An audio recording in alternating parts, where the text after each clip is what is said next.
Well, hi there, racing fans, and welcome to another edition of Winning Ways. I'll get that right. A little bit tired this morning, spent the whole night watching golf. How was that golf? Yeah, you know, James, I didn't watch it all, but I see young Duffner managed to smile when he got the trophy. Well, can you imagine being called Duffner, you know, as a golfer? Yeah, just for the Sky News, they said the young Irishman came with a rattle till he stuck one in the water. Is that true? Which Irishman? The world, what was his name? Rory. No, Rory. he played quite well up to a point, Rory, but there was a guy called Scott Piercy who made 8 birdies in 10 holes or something ridiculous. Duffner, you've got to take your hat off to him. He hit it close a couple of times, just unbelievable. It was reminiscent of the Wild Coast, you know, we Yes, had that, yes. the Wild Coast swing was just unbelievable, and this was reminiscent of it. So it's another young man wins, another major winner. Eh? Yeah, and it was some South fantastic Africans golf. didn't fare well, eh, James? They struggled, eh? No, they struggled. Only Timmy Clark made it through, who you'd think would be way behind Sterney and Else and those boys. Retief, I don't know where he is. He must be injured, that boy. I think he's injured. Yeah, injured. We've got a hell of a show today. We've got Carl the Doll Burger, all the way from the Cape. He made a special trip up here in his old Cadillac, and he has come to be on Winning Ways. He's been dying to get on the show, and I think you'll find it quite amusing. There's some stories that are really well worth watching. So that's in your call coming up at the end of the show, but let's go and straight and have a look at 3 to follow.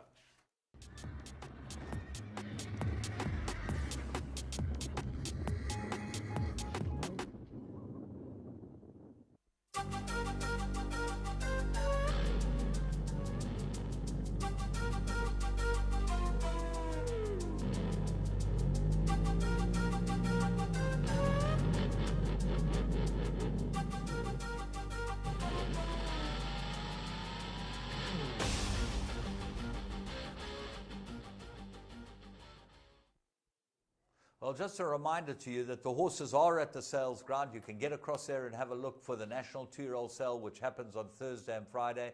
Gary Player's big golf day tomorrow at Royal Johannesburg and Kensington. That should be fun. And as I say, 2 days of a day of viewing on Wednesday and then Thursday, Friday. But the horses are there. It's a good idea, James, going to Thursday and Friday. Absolutely. You know, give the people the weekend off. Let's get the work done during the week. I really like that. And there's going to be a lot of interest in a lot of horses, namely the Judd Potts and a few others. Yeah, they certainly set the world alight. He's done something no other sire's ever done as a first season sire. I don't think Judd Potty's been incredible.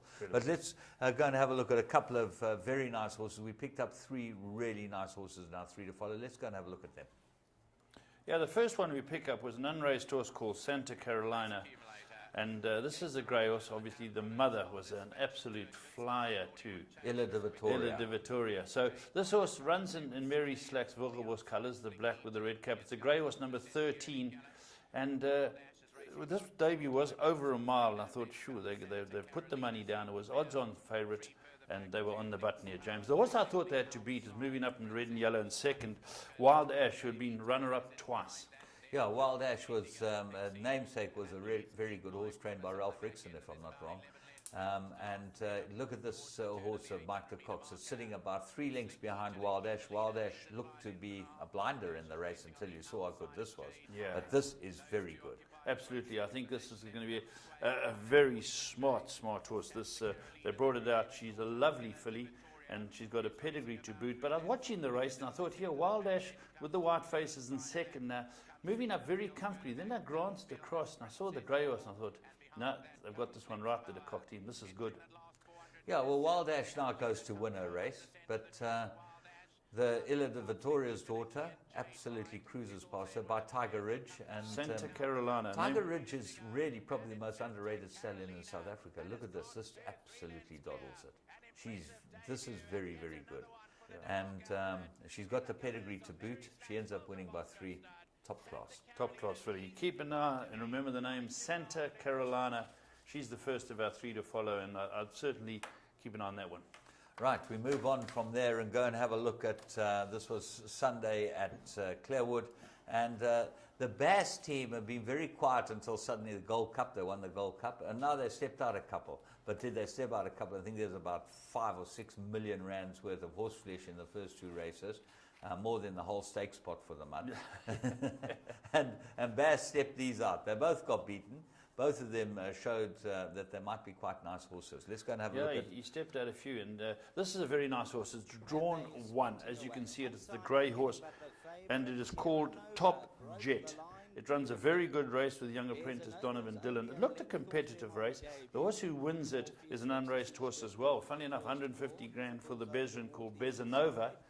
And the horse that everyone was on was the runner-up, Terra Nova. So we had a couple of Novas here, but the horse we've asked you to follow is the grey down the inside. Yeah, you see, he just loses it. He's a very big horse. I looked at him in the parade ring, big, backward, unfurnished type of horse, and he just loses his position here. The horse on his left now, which is the other Bass horse, ran 4th, and that's a really nice horse too, and certainly worth putting into calculations in time to come. Oh, Mountain Master. Mountain Master, a really nice horse. They're both too. Jet Masters, weren't they? Both Jet Masters.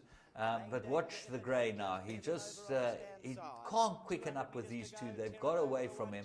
He's now about 3 or 4 off them, and suddenly he gets the hang of what's going on. These other two that ran 1st and 2nd have been under a really hard ride.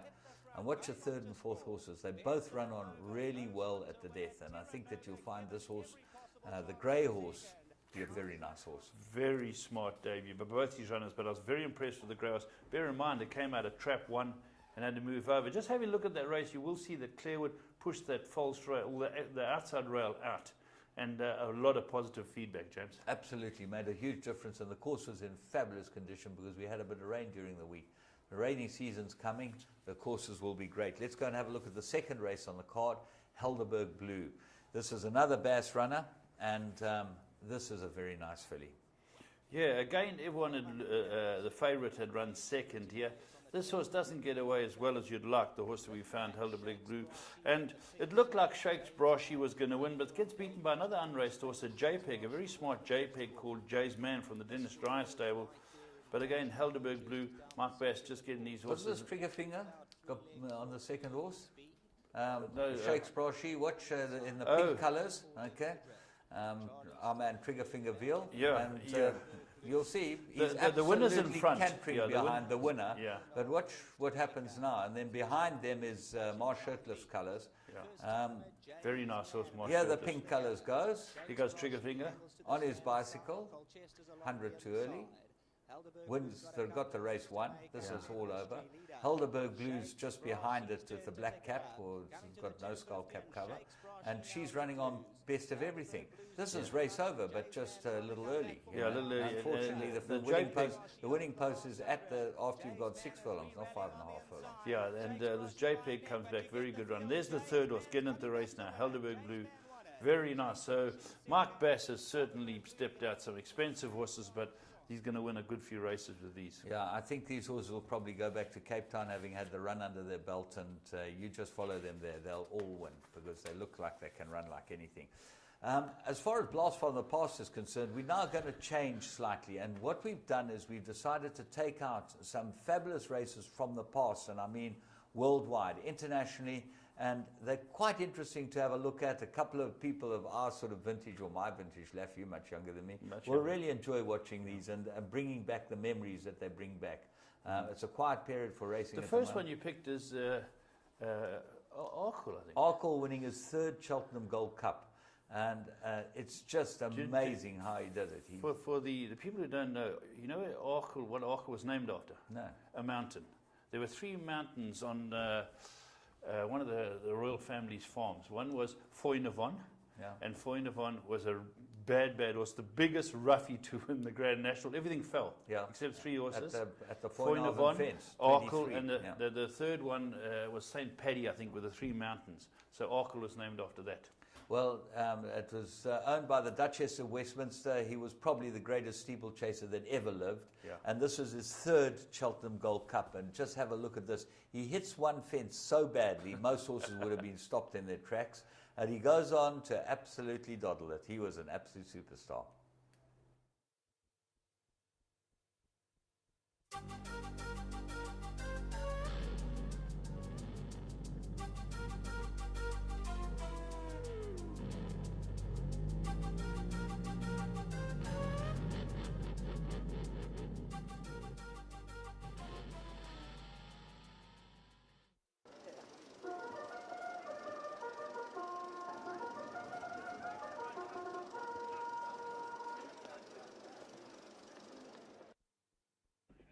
he comes up to the next.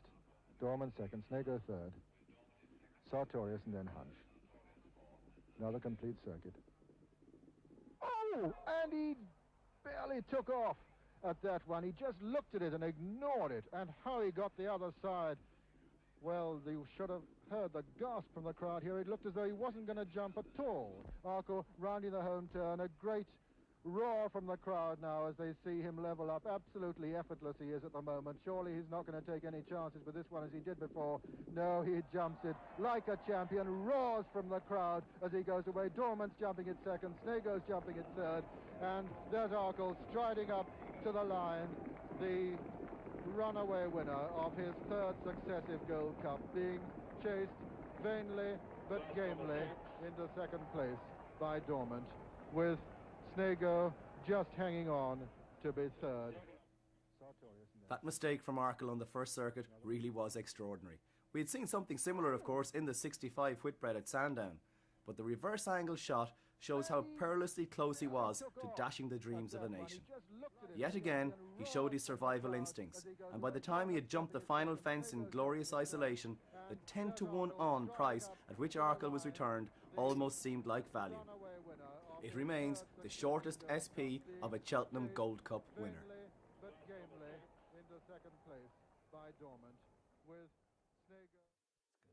Well, marvellous pictures, marvellous commentary. Yeah. Vainly but gamely, he was chased. Peter O'Sullivan, would you think it was? Possibly. Yeah, possibly. Sounds like could be. Magnificent. A horse hits the fence like that today, you just got no chance. Yeah. And those fences in those days were much wider and much sturdier. James, you worked out there. Did you ever go over the fences? Yeah.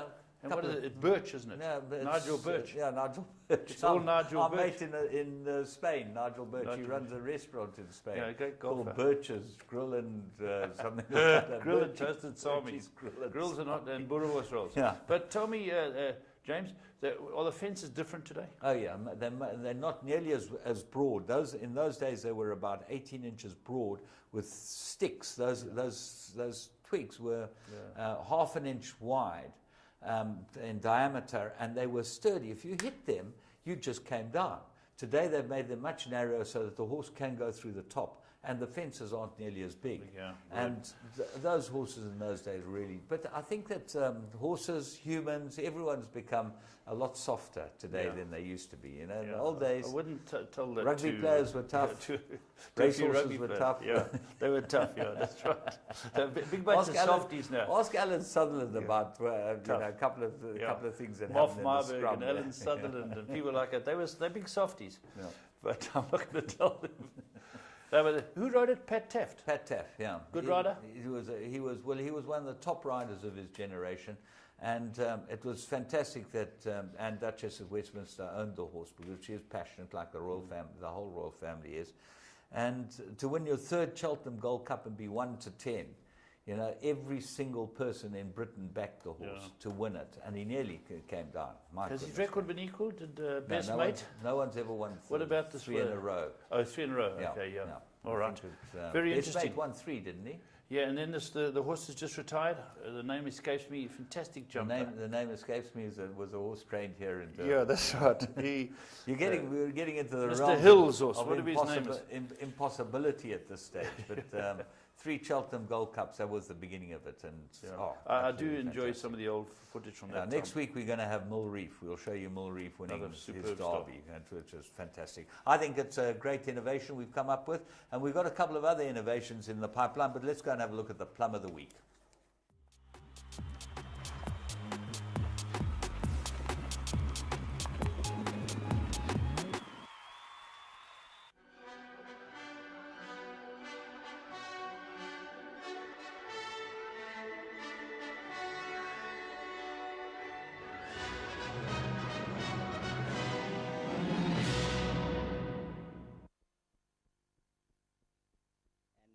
Mariner about to get a taste of the bit, got 3 to make up. At this stage, Captain on the run, travels by 3 parts of a length. Skit Skizzle now about to be asked for the effort. Princess Juliet is on the inside. Approaching the 200-metre marker, Captain on the run. Skit Skizzle's looking to come alive. Princess Juliet is on the inside. Captain on the run by a neck. Skit Skizzle's trying his utmost, but Captain on the run has his head in front. Captain on the run looking for the line. Skit Skizzle lunges late. Captain on the run a nose from Skit Skizzle. Princess Julieta 6 lengths away to Albert. Well, that's Sean Cormack at his best, and he's riding really well at the moment. Every week we talking about him, we lauding more praise in him, and he deserves it. And he was chased by some good riders too, and some good horses. A great finish, James. Well, great finish, but you could have got 3-1 about this horse on Interbet, 3-1. And they backed Skit Skizzle, they backed him. Bling Khumalo came down to ride a couple of Sean Terry runners, including this horse, Skit Skizzle. Bling Khumalo. Bling Khumalo. That's his. Bling Khumalo. Yeah, they call him Bling now. There was a big article in the Mail and Guardian about Bling Khumalo, and really he's become a household name. And good for him. I think he's a hell of a rider. Hell of a rider. You can bling on the rest. Yeah, and he's very, very good. But James, how about your dash hound in that race? No, Senor Jose, the dash hound up the inside. Senor Jose in 6th. What are you up to? He's got the shortest legs you've ever seen. Johnny Giroda's got longer legs. Well, there you go. James has thrown one and he's lurking up for later. I know he's thinking. Yeah. Okay, but can we move on to current affairs, which are much more interesting than talking about dash hounds?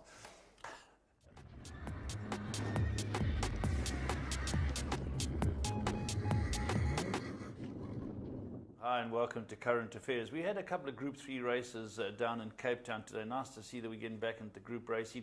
And we've also got a Group 3 that comes out of the UK at Haydock, which you'll find interesting when we go through the race for you. And James has got a little bit of news of what's been happening.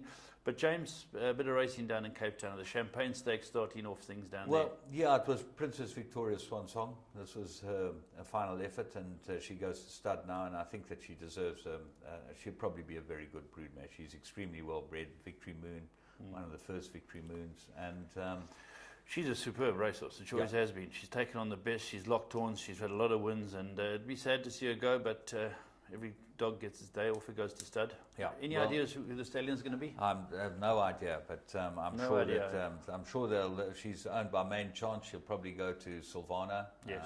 Maybe.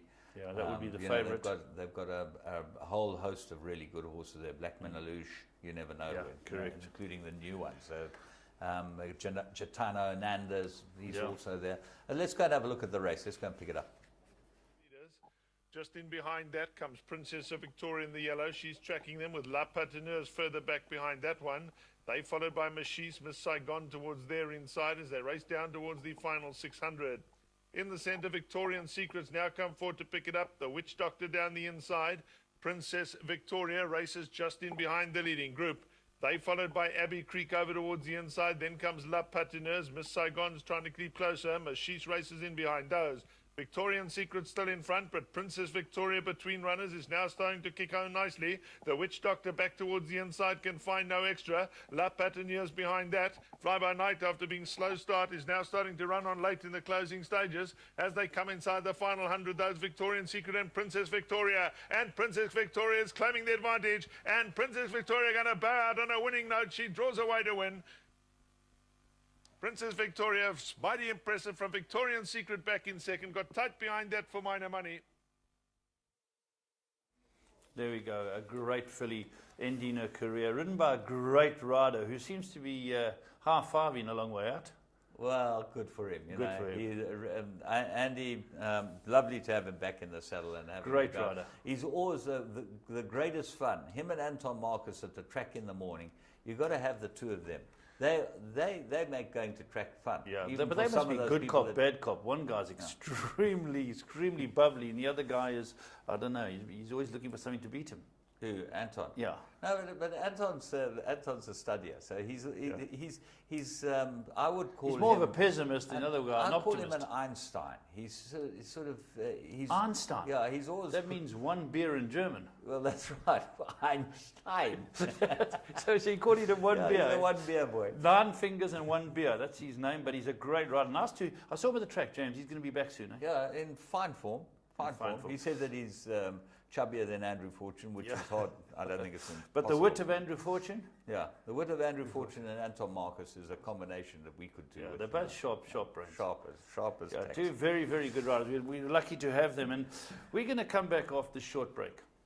Right, the next Group 3 we've got for you was the Final Fling Stakes. And James, again, it didn't go completely according to plan for some of the fancied runners. Yeah, but the winner is by Galileo, and she deserved her moment in the sun. And Sean Cormack was at his best on this one.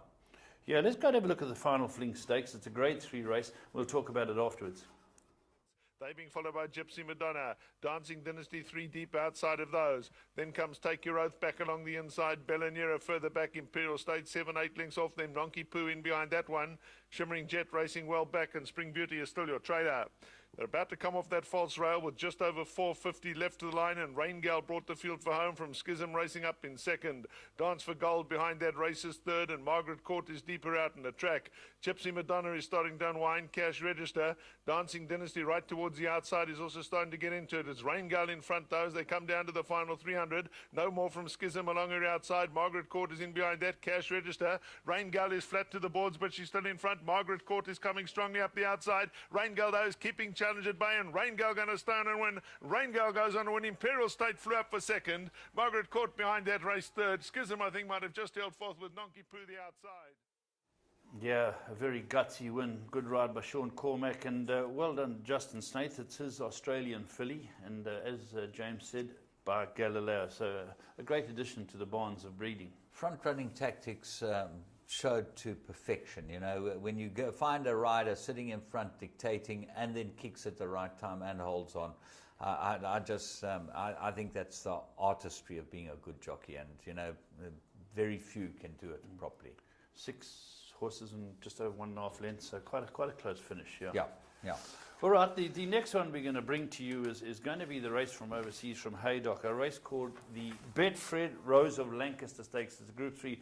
And let me give you a little bit of history about this. The favourite in this race was at really restricted odds, a horse called Telescope. Now, Telescope they'd tried to rush him with 2 quick gallops to get him ready for the Epsom Derby, and he had come up Shinsu and they couldn't get him ready. He was taken out the race. He's from a wonderful yard, Michael Stout's yard. And then what happened was they brought him back after they got him right, and they said, this is a superstar in the making. And yet he's come back run. And if I'm right, I think he won by 24 lengths in his comeback run. And this was his second run. He went off at restricted odds. He's called Telescopic, but he's beaten by a horse called David Livingstone. Watch this race. Mission begins to pick up as they head down with about 3 furlongs to go. Telescope 3 from the left is coming through now to mount his challenge. On the extreme left is Noble Mission. The red jacket of David Livingstone is still battling away there. Black Spirit behind those. Area 51 on the extreme right. Heading down towards the last furlong. David Livingstone putting up a real fight to Telescope. Noble Mission's a length and a half behind him, but now begins to power home. Heading inside the last furlong. David Livingstone is in front. Telescope can't get past him. Making progress all the time is Noble Mission, but it's David Livingstone and Johnny Motor have won. Telescope and Noble Mission, it's a tight thing between them, second and third. They're clear from the pace setter, Area 51. Then Sheep Poocher. There you go. Now, David Livingstone is trained by none other than Michael de Kock. Fantastic, Jim. Well, you know, it's a trademark sheepskin nose band. Johnny Murder rode it and rode it perfectly. And his horses just worldwide are hard to pass. Yeah. And when you look at this horse raced in Dubai. Yeah. He then went to Royal Ascot and was very unlucky. The wrong side of the course. He's kept him going, and I see some of the horses that ran down the field. There were horses like City Star, Quick Wit. They were raced in Dubai with distinction, but they haven't come back. These horses of Mike's come back. And Telescope and Noble Mission are very good horses, and they couldn't go past this horse. Interestingly enough, this horse here, David Livingstone, Michael's got it now, by Galileo, very well-bred horse. But the last time it won was September 11.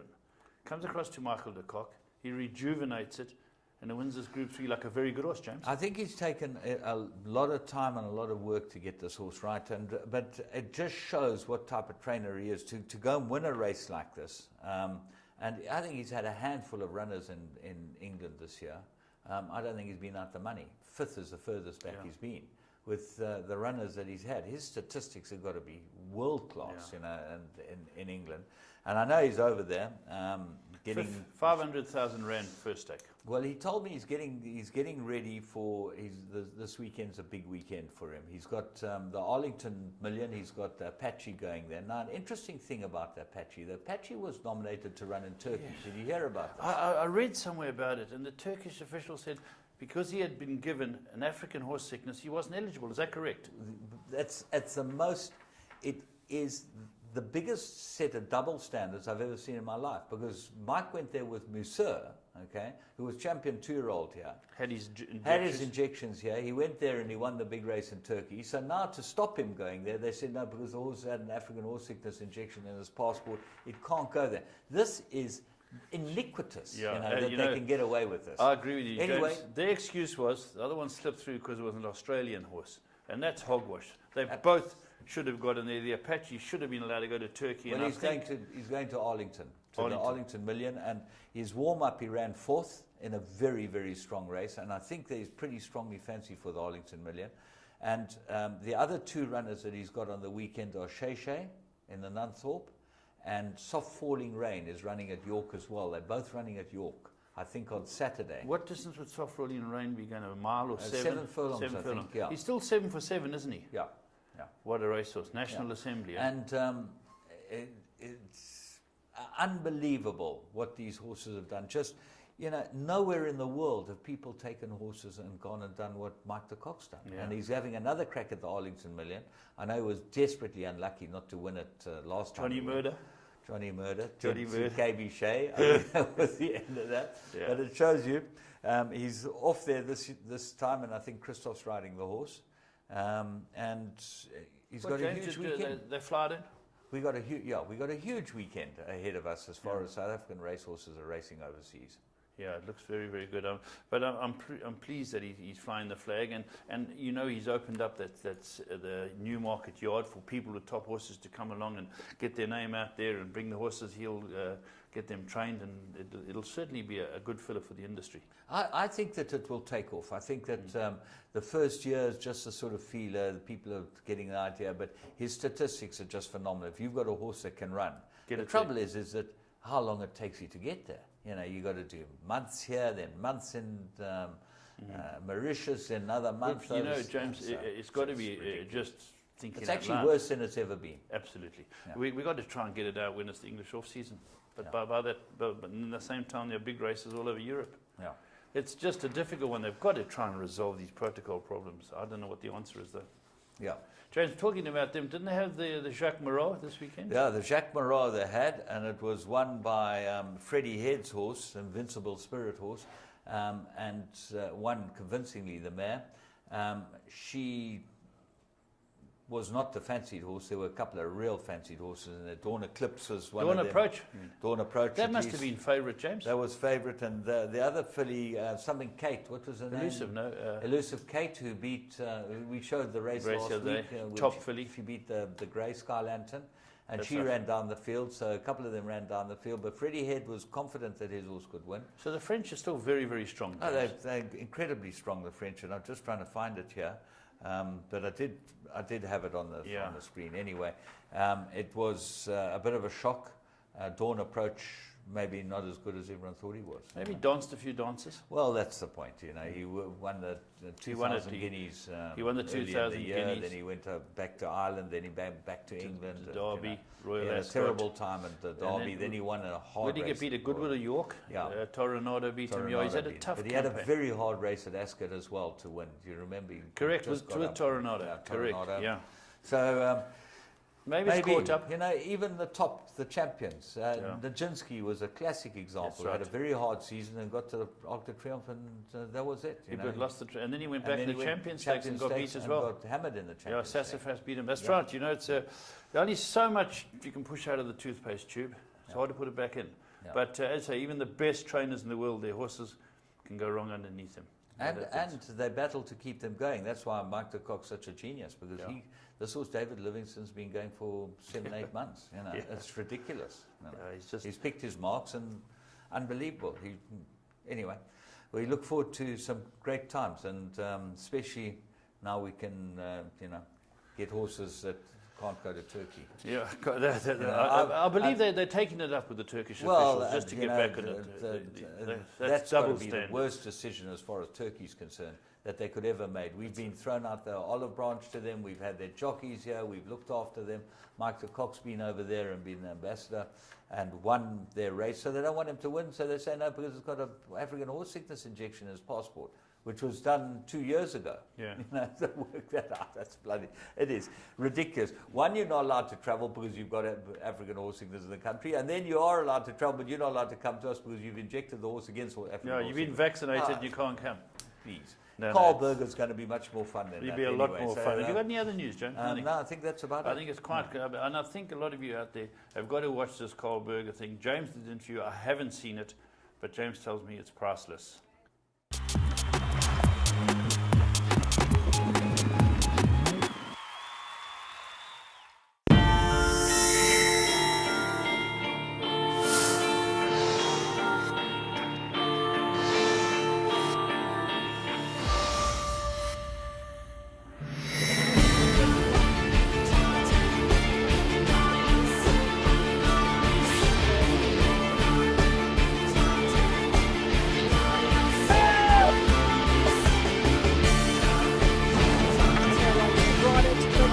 Second position, but Military Roses giving them a bath. That's one of the biggest millions I've ever seen. Grace Valana, the leader. Grace Valana. Grace Valana.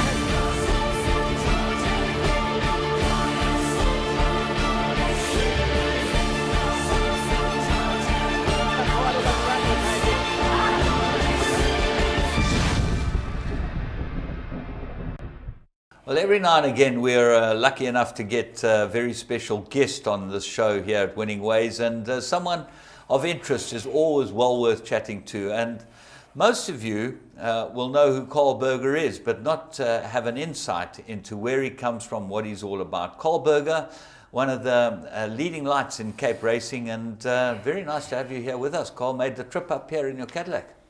Yes, you know, James, I felt to have a few days off away from racing, and I thought, well, let me come up, and that's why I gave you a call.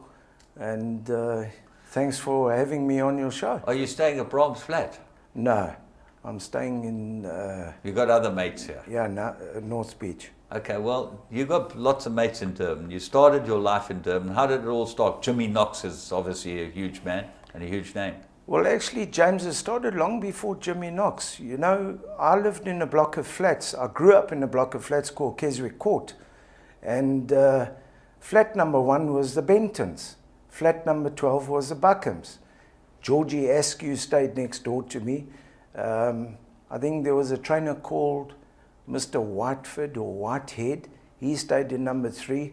So it was, and then there was the late Boxer Malone stayed in the... So I was always around racing people from a very young age. And in that block of flats, I think a couple of jockeys stayed there, guys like Percy Ko. I can't remember, I mean, I was young, I was only like 4 or 5 years old.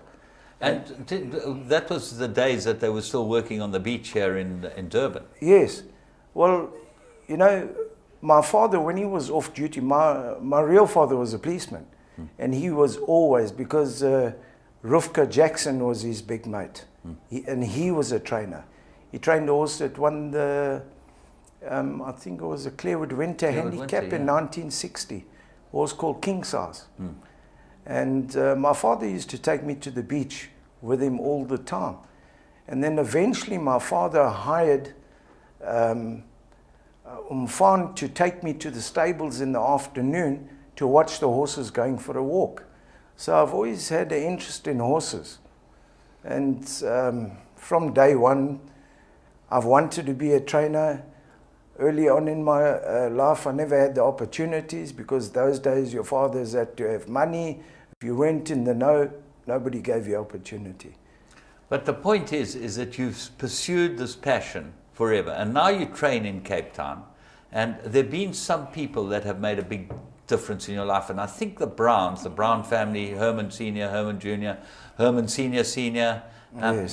How did you hook up with those guys? How did you get to know them? Well, Mr. Brown, they used to come downstairs to a shop called Family Tea Room to have coffee in the morning. All the trainers used to come there. And my sister and I used to go down to the shop, I mean, in our pajamas, and Mr. Brown always would give us a penny or something to buy sweets. And my father was actually good friends with Mr. Brown. And then it came about that Jimmy Knox worked for Mr. Brown. You know, so that's where association came, and Herman and I went to school together. Herman Jr.? Herman Jr., yes. At Damlin, we were at school together, and Kloof High School. How's your golf? No, my golf's very bad. Is that your phone? Not mine. Yeah. Thank goodness for that. Yeah. Your golf's very bad, and you hung around Herman Jr.? Yes. Oh, no, he was a good golfer. I used to follow him around the golf course. Well, Yeah. obviously the race course too, but the golf course. And you grew up with this parallel interest. He was involved through his family, and you just loved it. I loved it. Were you a punter? Yes. I mean, that was our game. Yeah. I mean, you know, like other guys used to go out to make money doing other things. I mean, I was actually born right across the road from the main gate here. That was Mother's Hospital. Yeah. And like I've always said to everybody, my ashes are going from the 100-meter mark to the finishing post at Greyville. Well, there's a lot of ashes, you know. Yeah, I know, have a look. Could be a bucket load. But Carl, Jimmy Knox was hugely influential. Now, most people who knew Jimmy Knox saw him as a sort of bit of a mover and a shaker. He was a maneuverer. He knew what was going on. He was one of the sort of gambling underworld in racing. Yes. Well, Jimmy loved his gambling. I mean, I used to go to many joints where Jimmy would sit on his haunches for, 10 hours playing dice, play cards, play this, play... But I met a lot of interesting people, you know. But one thing with Jimmy, and Jimmy was a hard taskmaster. And in the beginning I thought, oh, you know, Jimmy's married to my mother, he doesn't like me and this and that. But I tell you what, James, that hard work is paying off today. Because, you know, I get emotional over it. Because I've realized today, since I've got older, what Jimmy has really done for me. And he's taught me, you know, he used to bring me to the race course here, give me a race card, same like Joey Soma's father. I was listening to the show with Joey Soma, and I thought, Al, you know, because Joey's, Soma's father and Jimmy were big mates too. And when Joey was talking to you about how his father gave him the race card, and Jimmy done exactly the same to me, which, you know, it's taught me how to look for horses. Yeah, well, because you've been very successful looking for horses. You Yeah. found some very nice horses, not at the top end of the market. But I just want to get the early days sorted out before we move on to you as a trainer, because you got involved in some very interesting things. The one story you told me, which was fascinating, which I think people would love to hear, is the story about George Croucher and you traveling in the caddy at one stage. Give us the background. Well, you know, Titch is known by... Titch, everyone knows him as Titch. He's Everybody Muzieli's knows agent. yes. Yeah. And, you know, we all You hung can around... bury him, eh? He deserves to be buried, you know. He buries everyone else. It's time that he got buried. Well, anyway, let's see.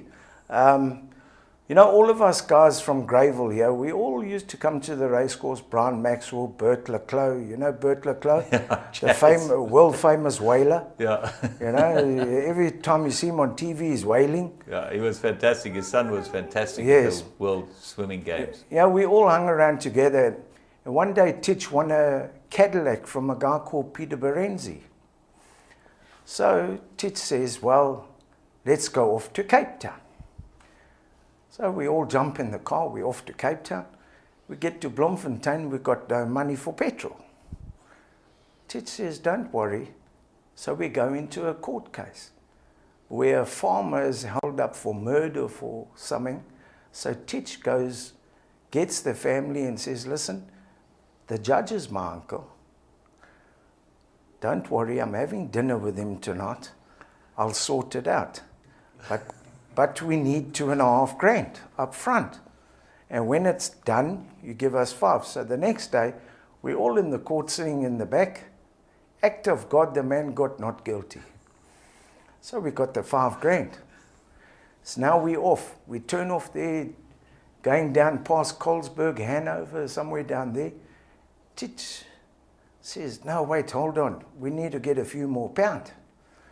He sees on the thing, oh, Farmer HM Portkit or something. So anyway, he pulls in there. Now we don't know what's going on. So Titch says, no, just leave it to me. So he goes there. He jumps out the car. He says, one potty. This, that. And he eventually convinces the man that this is his late lost uncle. So anyway, at the end of the story, the man says to him, well, Georgie, where are you going to? No, we know a good thing in Cape Town. It won't get beat. So Titch finds a horse, geez, a 66-1 or something. The man parts with 20 grand. 20 grand. 20 grand. In those days, 20 grand the man parted with. Where did he pull it out the safe? Yeah, well, those farmers, they got plenty. Anyway, we're off to Cape Town. But now one potty is behind us. So we get to Milnerton. In his bucky. You're in the Cadillac and his bucky. Yeah. So anyway, I think it was Kenilworth. So, you know, the man's there and all excited. So the horse wins. At 66-1? At 66-1, the horse wins. We don't have a ticky on because Titch never put a ticky on. And the man is jumping and everything. So Titch says to him, takes the race card. He says, no. He says, this is a progressive plate. It's got to, we're only backing it the next time. It's got to progress to the next race. I mean, the man didn't know about racing, but, you know, that's just one of those stories. But one thing I can tell you about Titchy, whenever he got a pound, or he, I mean, the mayor of Escort, he pulled 10 grand. We were coming from Swaziland, run out of petrol, not Escort, Tishawi. Yeah. And he walked in the man's office, talk about racing. The man says, keep quiet, come in the back room. He walks out with 10 grand. But one thing I can tell you about Titch, when he's got money, he gave all the boys. Well, let's take a break.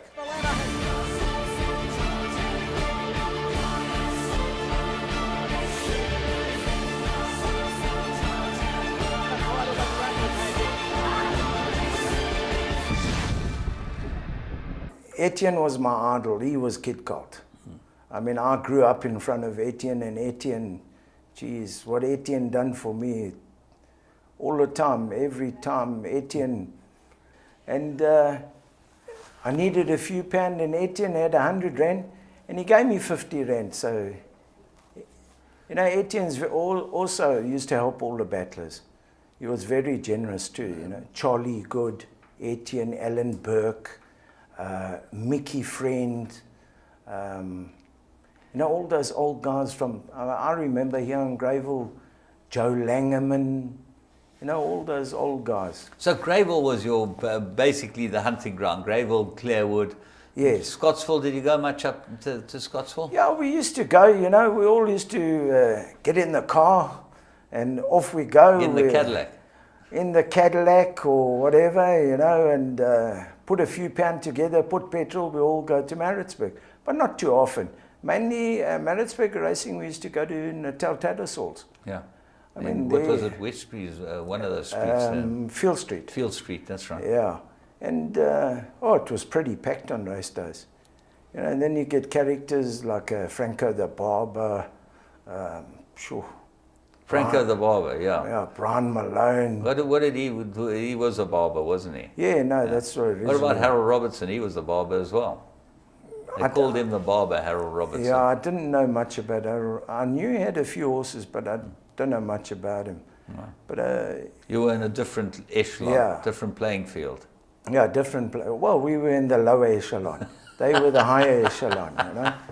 But, you know, the tables have turned. Yeah. the tables have turned in big time. Yes, very big time. All right, so now you've gone through all this basis of how you love racing and how you're involved. Tell us about what happened now you want to apply for a license. How does a guy like you apply for a license? I know you worked for Herman for a bit of time. Yes. I worked for Herman, and I'm actually a qualified farrier. I went to the farrier school. That's where I met you. Yeah. In Johannesburg, in that lovely house you had at Newmarket. Newmarket. With that massive photo of your father on the wall. Yeah. It wasn't a photo, it was a painting. A painting. Yeah. Painting, original painting of my father on the wall in his pink hunting jacket. And the first story you ever told me that your uncle went out with Zaza Gabor. Correct. Yeah. Absolutely right. You got a good memory, Carl, but you went to farrier school, went through all that. That was with the Van Rooyens, wasn't it? Yeah. And then in 81, I got kicked by a horse. And like after I came out of hospital, the horse shattered my bone on my leg. And I like sort of gave up the farrieing, and I came back to racing. I decided, no, you know what? I'm not going to see any future here. And I went and worked for Metro Rail for 20 years. And what did you do there? Electrical fitter. That's it. So you actually qualified as an... Yeah. So anyway, and then while I was there, I met a few guys and, you know, done a few little bit of this and that, got a few pounds, started dealing in diamonds and gold, and started to come well. So I created a wealth for myself to come back into racing, because racing was always in my mind. From a small child, I wanted to be a racehorse trainer. That's what I wanted to be. And look, I've achieved my dream. You know, I've always got a saying, the future belongs to those who believe in their dreams. Correct. And I mean, I came back to racing. I was helped by Selwyn Moodley.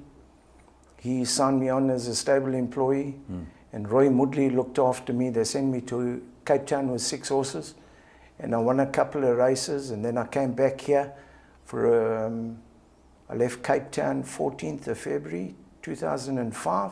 I was back in Cape Town on the 1st of March, because Cape Town's lovely. Yeah. I mean, I Only just the Cape enjoyed Town it. people love Cape Town. Yeah, well, I'm a Durban boy and I love Cape Town. But yeah, because you're the big fish there. Well, you know, no. You outsmart those guys. Most of them are in a sort of, you know, a little bit of a sort of dream world. They look at the mountain and, you know, they dream about things. Well, and you're probably playing them on a break, Carl, because... James, one thing with me, I don't mind anybody's business. I concentrate on what I've got to do. I don't. If people come and tell me stories about this one, and that one, I'm not interested. I'm a positive person. I just think of what Carl's got to do. I don't worry what other guys are doing. Well, it stood you in good stead, because now you went back to Cape Town. Yes. And started on your own. No. I went back for Selwyn Moodley. Oh, you went back there? Yeah, you came here and then you went back for Selwyn. Right. Then Selwyn turned it up, and I came back to work for YO Mooring. Okay. And then I left YO Mooring and I went back to Cape Town, and I was on my way to Namibia, and I had a bad car accident. I rolled the car 6 times, and then I was dead. And I was in hospital. I was in a coma for 2 months, and I came out of the coma and all that, and ever since then, ever since after that accident, everything has just fallen into place. Andy Williams bought me a horse, and Bram, that's how I met Bram. Through Andy Williams? Through Andy Williams. Yeah. And they bought me a horse at Sabaya called Lady Dapaloo. I think we had that horse on 3 to Follow once, and everyone said to us that we'll never win a race, and it won its next race or the race after that. We said this will win its next race. Yeah, won the next race. Richard Fourie. Yeah, absolutely. Anyway, and that's how I met Bram, and I tell you, he's been a huge influence, Bram. Talk to us about Bram. Tell us about him. Hey, Bram has not only helped me with horses, he's helped me on how to run a business, and you know, Bram's been a big inspiration. I mean, I know Bram's got horses with you and with Laf and a lot of trainers, but he's always like sort of stuck loyal to me, you know. And he's helped me in a lot of ways, not only racing, also business-wise. And he's been a big help. He's been a big inspiration. And I'm really grateful he took me under his wing. Well, you've certainly trained a lot of winners for him, and you know, obviously the highlight of your career was winning the Gold Vase. Yes, you know, Jill Simpkins, one day standing up here while I was talking to Wai, I said to you, you know, my biggest dream is just to win a race at Greyville. A race, even if it was a maiden, because I was born across the road. Greyville is my home ground. And geez, look how lucky I got. I won a Group 2 with the horse you bred. We were all the most excited people on the racecourse that day. It was just absolutely fantastic. And you know, you've got him beautifully prepared and placed in the race, and I think he was brilliantly ridden. You know, Richard Fourie really rode a fantastic ride. Yeah, no, if it wasn't for Richard. You've had many other successes in Cape Town. Tell us a bit about them. Yeah, you know, I read on the African Betting Glen, some guy calls me the Barney Curley of South Africa. Do you know who Barney Curley is?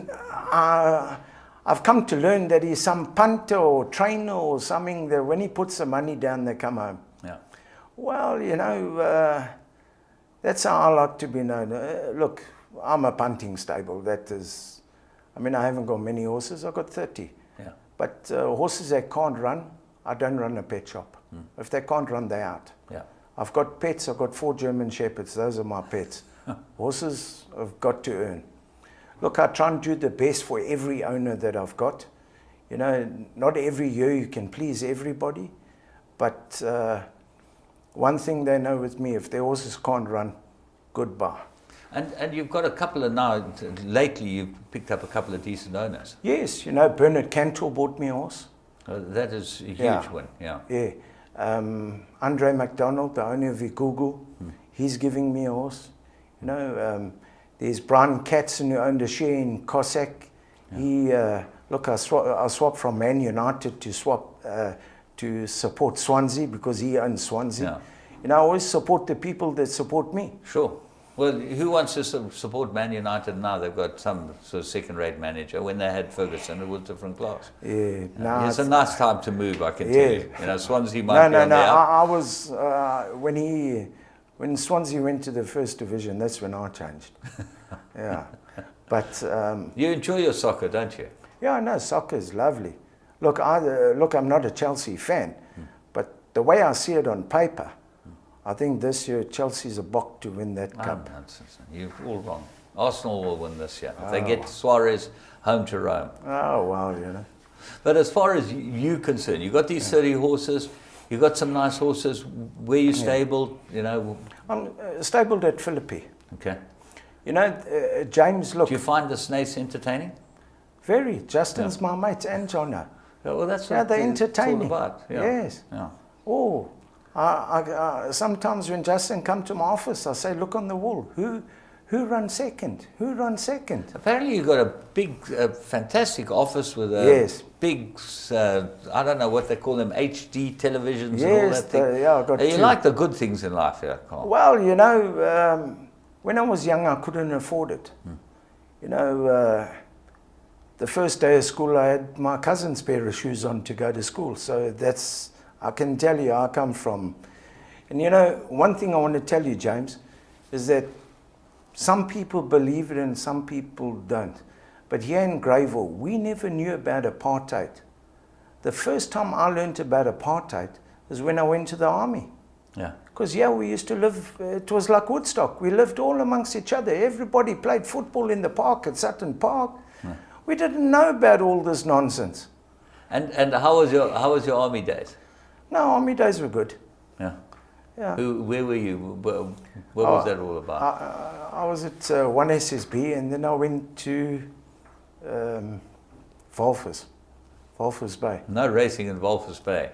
No racing. I got 30 days CB for backing Indian Fantasy, ridden by some Australian girl.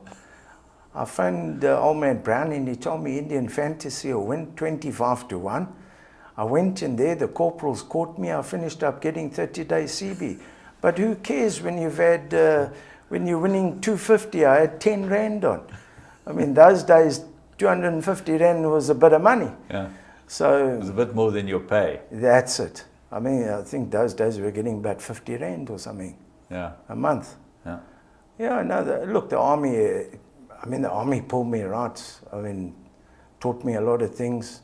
I think they should bring it back for every young guy. You know, I think it brings people right. And let me tell you, school days, you can go and ask the guy that owned Big City Life, Glenn Mitchell. He will tell you, gravel racing on a Wednesday, guaranteed the headmaster wouldn't see me at school. Because I was here at Mansfield, just up the road here. Oh, you were one of the Mansfield boys. There are quite a lot of famous Mansfield boys. Yeah, you know. But Wednesdays, race course. They used to come and look for me, but all the bigger guys used to chase them. So I was happy. So racing's been in your blood all these years. Yeah. And you really have made a name for yourself in Cape Town. Any chance of you moving back to KwaZulu-Natal? No. I love Cape Town. Your family settled, everyone Yes, settled no, there? everybody settled there. I'm doing well in Cape Town, James, you know. It's not, you've got to know the tracks and all that. Like I told Mace Roberts one day, he was there at Philippi. I said, Mace, keep on working your horses there, you'll go home a maiden. And then eventually he started working on the other tracks, and I think he had 2 winners quickly. You know, Cape Town's a funny place. You've got to know the tracks. You've always been a guy who's quite open with information and yourself and what it's all about, and I think that stood you in good stead. And is your career what you wanted it to be? You know, would there be anything that you'd like to change? Racing as well? Is there anything in racing you think could be improved? Yeah, in racing, I think the clubs could do a lot more for the trainers. I don't know about here, but in Cape Town, sure. I mean, my tar and where my horses have got to walk, there's like big holes in my yard. You know, if you don't do it yourself. You must put in a chit. You know, you put in a chit and say to them, this is what you've got to do. No, they know. I've been complaining about it for the past 4 years. But let one of them get hurt, and then you'll see the club go to Supreme Court. Let one of my horses get hurt, and then they will be in Supreme Court. You love your horses. Oh, you love this business. You love racing. Yes. What else is there for you in life? No, racing. This is what I've wanted to do. I watch sport on TV. I don't even go and watch rugby anymore. I just watch racing. My wife says, geez, why don't you just subscribe to 239, because that's all you watch. England, even the kart racing. I watch it all. It fascinates me. I love horses. You know, it's because this is what I've wanted to do. I mean, I've taken a few days break because I've been going for 4 years, 24/7. I mean, owner can phone me 11 o'clock at night. I'll sit and talk to them. And I do it 7 days a week. Sundays, I'm there at my office, 6:30, 6 o'clock, and I'm there until 12, 1 o'clock.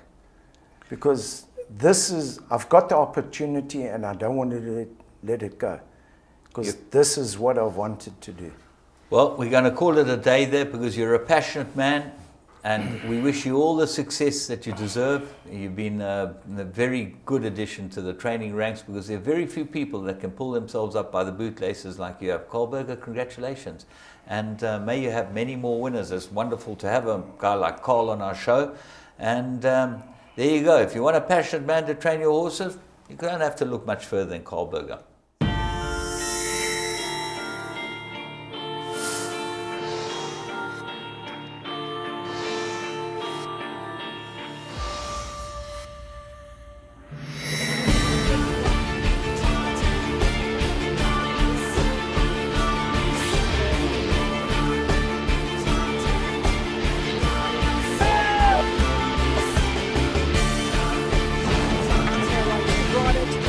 The second position, but Military Roses giving them a bath. That's one of the biggest millions I've ever seen. Graceful Anna, the leader. Graceful Anna. Graceful Anna.